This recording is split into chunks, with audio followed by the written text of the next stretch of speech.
नमस्कार सभी को, आप सभी का स्वागत है। मैं हूं ऑटोग्राफी Hitesh and I have finally reached Matoke village.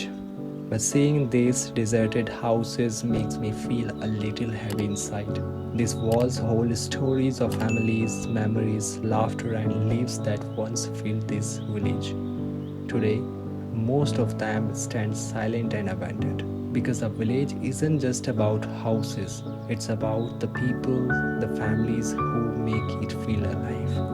और शायद ये वही लोग हैं जो सिर्फ इन पहाड़ों में रहते नहीं, बल्कि प्रकृति में रहते हुए इसका मान सम्मान किया है। The worship these mountains and these jungle. और ये इन पहाड़ों और जंगलों को अपनी ज़िंदगी का हिस्सा मानते हैं, जैसे कि एक परिवार, एक फैमिली हो।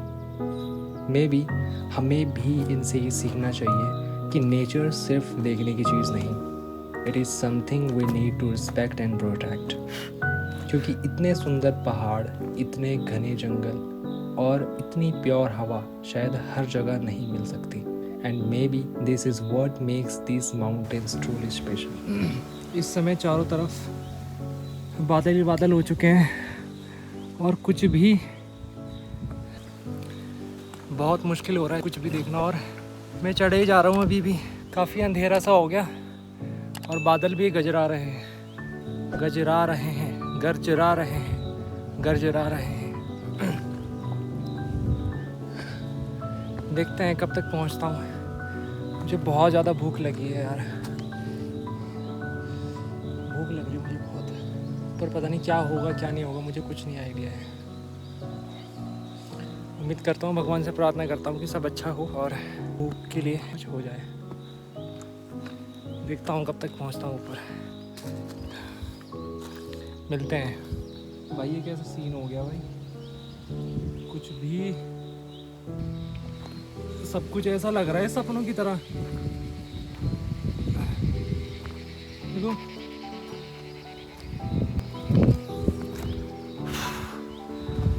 पता नहीं कब तक पहुंचना होगा और दिख नहीं रहा।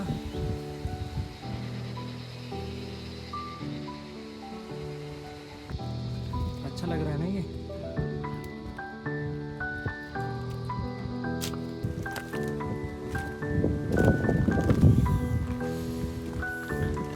और सबसे ज़रूरी कि बारिश का मौसम बन चुका है पूरा और बारिश कभी भी पड़ सकती है, ऐसा है। तो मुझे अभी 1.5 किलोमीटर रहा है, तो मैं चाहता हूँ कि जल्दी से जल्दी, जितनी जल्दी हो सके मैं वहाँ तक पहुँच जाऊँ बस।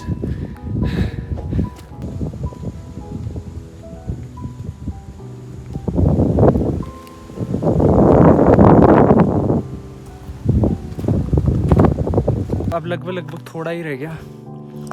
वहाँ रुकने की क्या व्यवस्था होगी क्या नहीं मैं नहीं जानता, और खाने की क्या होगी जो सबसे ज़रूरी है, मुझे लगी है भूख, वो भी नहीं जानता। इतना जानता हूँ कि मुझे सबसे पहले जो उस मंदिर के समिति वाले होंगे, समिति के जो मेंबर्स होंगे, उनसे जा कर के मिलना है, उनसे बात करनी है, उनको बताना है।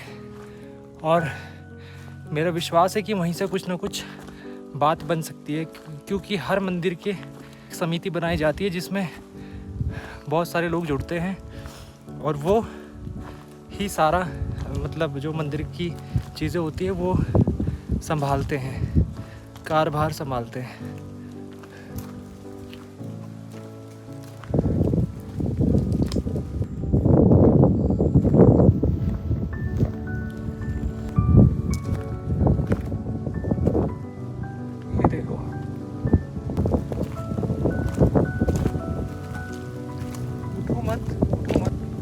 साइड से जा रहा हूँ।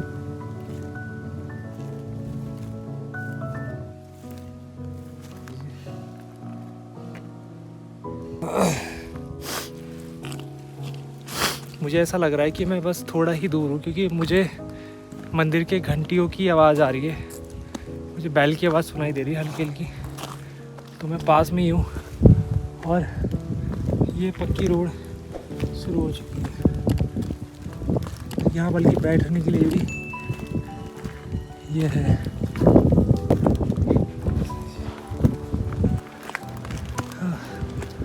पहुंच ही गए लगभग मैं।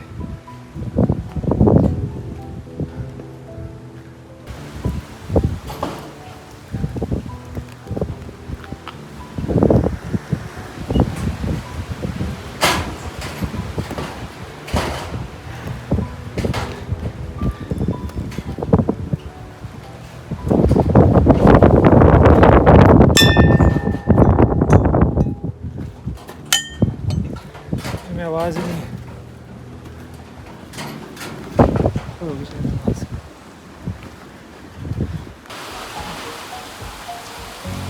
अभी मैं यहाँ पहुँचा हूँ, मैं बैठ गया बस, ये चेयर वगैरह मुझे, और मंदिर उधर है। और बहुत तेज़ बारिश हो रही है, बहुत ज़्यादा। और मुझे ये नहीं पता कि समिति वाले कहाँ होंगे, किधर है किधर नहीं है, क्योंकि मंदिर में तो है नहीं कोई। और अब बहुत मुश्किल होने वाली है, बारिश बहुत तेज़ हो रही है। और ये शुक्र है कि ऐसे वहाँ मैं रुका हुआ, तो सब होगा, महाराज की कृपा से सब होगा।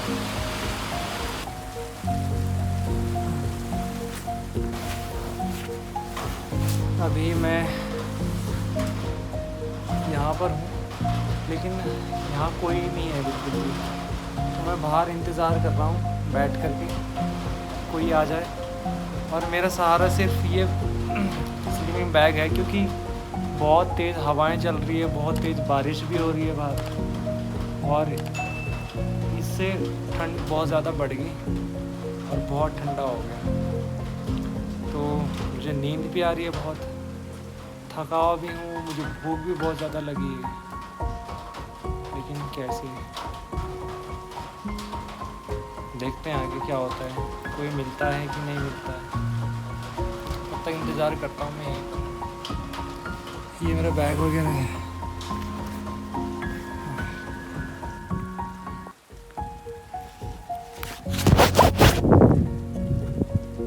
तो ये आप देख रहे होंगे ये क्या हो रहा है, ये जो बादल हैं या कोहरा कह सकते हैं, वो हवा के साथ आगे पीछे जा रहे हैं, डॉगी भी है साथ में। और ये मैं हूँ। अभी मुझे समिति का कोई आइडिया नहीं था, जहाँ पे मैंने अपना बैग वगैरह रखा, जहाँ पर मैं रुका हुआ था अभी, वहाँ पर मेरा बैग रखा हुआ है। लेकिन जब मैं थोड़ा नीचे आया तो मुझे एक शॉप मिली, काफ़ी दूर जाने के बाद जब मैंने मैप में देखा, तो वहाँ मुझे मिल गए समिति के जो मेंबर हैं। और जो समिति के मेंबर हैं वो मेरे दोस्त के पापा निकले, जो मेरा क्लासमेट रह चुका है। और अभी अंधेरा भी हो गया लगभग, तो उनसे मैंने रिक्वेस्ट की, तो मुझे रुकने की व्यवस्था उन्होंने करवा दी, और मैं ही रुकूंगा। और खाने वगैरह के देखते हैं क्या होता है। बाकी अभी देखता हूँ ज़रा मेरा सामान कहाँ है, उसको लेकर के आता हूँ। नीचे अंकल बहुत फ्रेंडली है, बहुत अच्छे हैं अंकल, बहुत ही ज़्यादा। अंकल से इतनी सारी चीज़ें समझने को मिली, जानने को मिली बहुत। तो अभी मैं बैग लाता हूँ पहले, फिर देखता हूँ क्या होता है। तो हर जगह यहाँ पर जब कहीं भी चले जाओ, पूरे में सिर्फ कोहरा ही धुआं है। ये डॉगी है, इसके लिए मैं बना देता हूँ यहाँ पे। मेरा बैग है, अंकल ने बोला कि बैग नीचे ले आओ।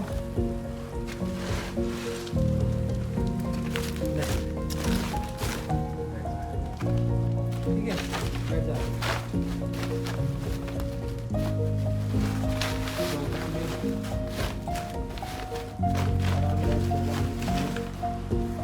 बैग उठाता हूँ, और बारिश भी पड़ रही भाई, अब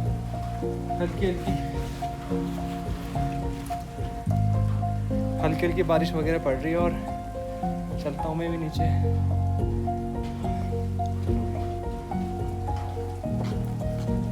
इस सफ़र में मैंने सिर्फ रास्ते और पहाड़ नहीं देखे, मैंने लोगों के दिल भी देखे।